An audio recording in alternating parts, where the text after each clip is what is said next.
Have you ever forgotten your phone? When did you realize you'd forgotten it?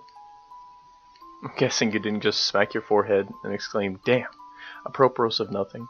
The realization probably didn't dawn on you spontaneously. More likely you reached for your phone, pawing open your pocket or handbag, and were momentarily confused by not being there. Then you did a mental recap of the morning's events. Shit. In my case, my phone's alarm woke me up as normal, but I realized the battery was lower than I expected. It was a new phone, and it had this annoying habit of leaving applications running that drained the battery overnight.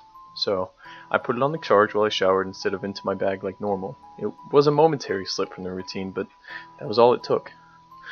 Once in the shower, my brain got back into the routine it follows every morning, and that was it. Forgotten.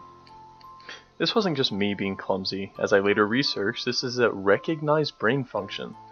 Your brain doesn't work just on one level, it works on many. Like, when you're walking somewhere, you think about your destination and avoiding hazards, but you don't need to think about keeping your legs moving properly.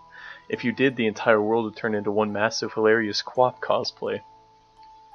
I wasn't thinking about regulating my breathing. I was thinking whether I should grab a coffee on the drive to work. I did.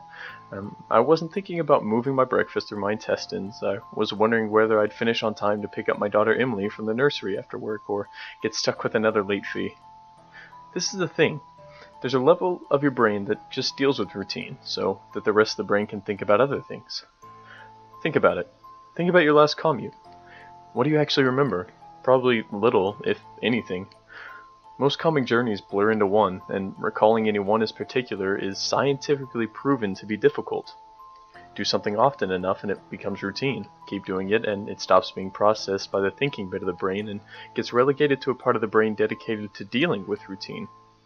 Your brain keeps doing it without you thinking about it.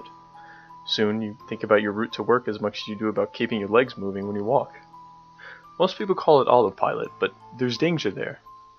If you have a break in your routine, your ability to remember and account for the break is only as good as your ability to stop your brain going into routine mode. My ability to remember my phone being on the counter is only as reliable as my ability to stop my brain entering morning routine mode, which would dictate that my phone is actually in my bag. But I didn't stop my brain entering routine mode. I got in the shower as normal, routine started. Exception forgotten. Autopilot engaged. My brain was back in the routine. I showered, I shaved. The radio forecasted amazing weather. I gave Emily her breakfast and loaded her into the car. She was so adorable that morning. She kept complaining about the bad sun in the morning blinding her, saying it stopped her having a little sleep on the way to the nursery. And I left. That was the routine. It didn't matter that my phone was on the counter, charging silently. My brain was in the routine, and in the routine my phone was in my bag. This is why I forgot my phone. Not clumsiness, not negligence. Nothing more than my brain entering routine mode and overriding the exception. Autopilot engaged. I left for work. It was a swelteringly hot day already. The bad sun, as Emily called it, had already been burning since before my traitorously absent phone woke me. The steering wheel was burning hot to the touch when I sat down. I think I heard Emily shift over behind my driver's seat to get out of the glare, but I got to work, submitted the report, attended the morning meeting. It's not until I took a quick coffee break and reached for my phone that the illusion shattered. I did a mental restep. I remembered the dying battery. I remember putting it on charge. I remember leaving it there. My phone is on the counter. Autopilot disengaged. Again, there lies the danger. Until you have that moment, the moment you reach for your phone and shatter the illusion, that part of the brain is still in routine mode. It has no reason to question the facts of the routine. That's why it is a routine. The act of repetition. It's not as if anyone could say, "Why didn't you remember your phone? Didn't it occur to you? How could you forget? You must be negligent."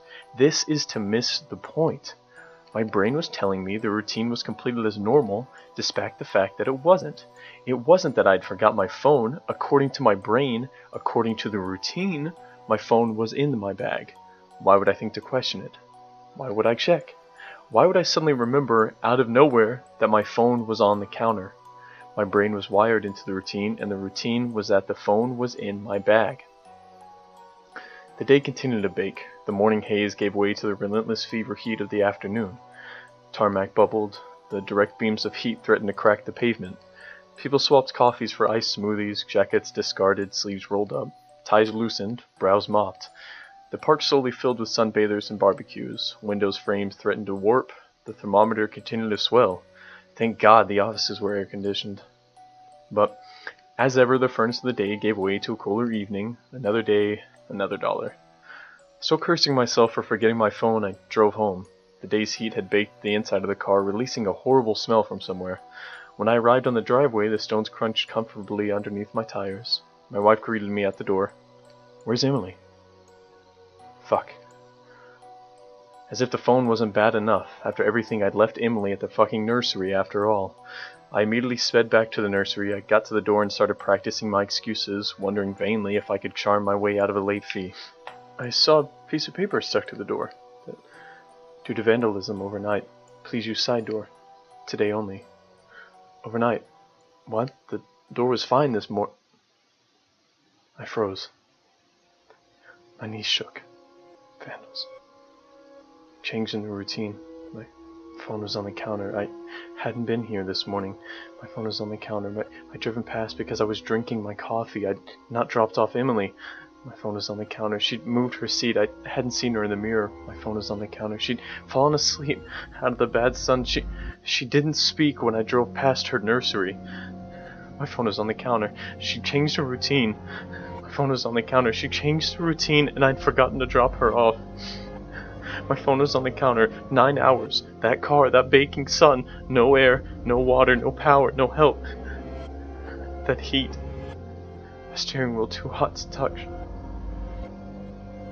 That smell. I walked to the car door. Numb. Shock. I opened the door. My phone was on the counter.